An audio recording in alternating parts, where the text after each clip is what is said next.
जो हाल कांग्रेस का हरियाणा चुनाव में था, वही हाल इस वक्त बीजेपी का झारखंड चुनाव में है।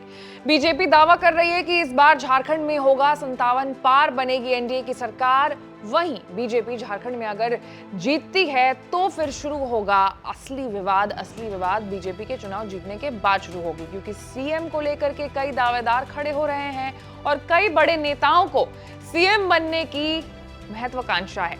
तो आज एक्सप्लेन बाय एबीपी लाइव में चर्चा इसी मुद्दे पर करेंगे। नमस्कार, मैं हूं आपके साथ आश्री सिंह आनंद।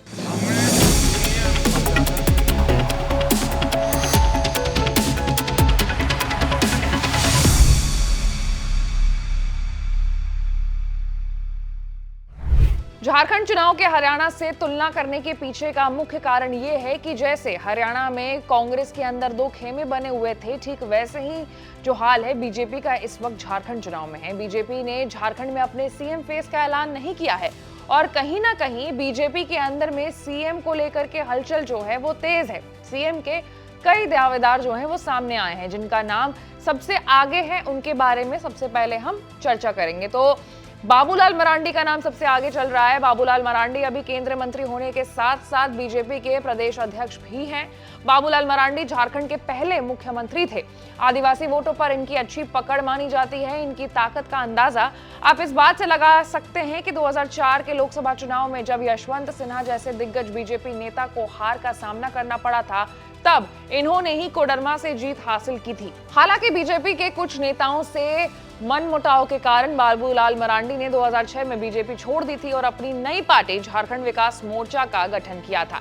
2009 में कोडरमा लोकसभा सीट पर हुए उपचुनाव में उन्होंने निर्दलीय ही जीत हासिल की थी। 2009 में हुए झारखंड विधानसभा चुनाव में बाबूलाल मरांडी की पार्टी ने 11 सीटों पर जीत दर्ज की थी, जबकि 2014 में 8 सीटों पर उनकी पार्टी जीती थी।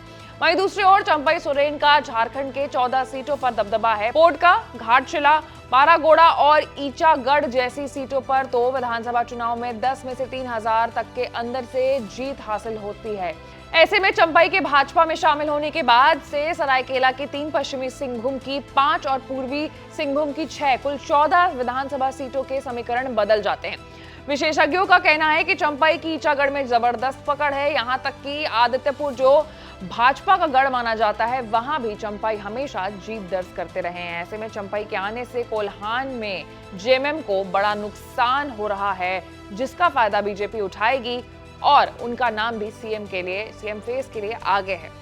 इसके अलावा सीपी सिंह, सरयू राय, निशिकांत दुबे, अर्जुन मुंडा, मधु कोड़ा का नाम भी जो है वो आगे चल रहा है। लेकिन डर सिर्फ एक बात का ही है कि कहीं झारखंड में बीजेपी के तरफ से सीएम फेस का खुलासा न करने की रणनीति बीजेपी पर भारी न पड़ जाए, जैसा कांग्रेस के साथ हरियाणा चुनाव में हुआ था, क्योंकि इस चक्कर में वोटर्स भी जो है वो काफी ज्यादा कंफ्यूज हो जाते हैं और हरियाणा में कांग्रेस की हार का सीएम का फेस ना बताना भी एक बहुत बड़ा यानी कि मुख्य कारण में से एक कारण था। हालांकि झारखंड की जो हिस्ट्री रही है, जो इतिहास कहता है, वो ये कहता है कि कभी भी झारखंड में किसी भी पार्टी ने सिर्फ अपने दम पर चुनाव जीत करके सरकार नहीं बनाई है। तो ऐसे में चुनाव जो है वो और भी ज्यादा मजेदार हो जाता है।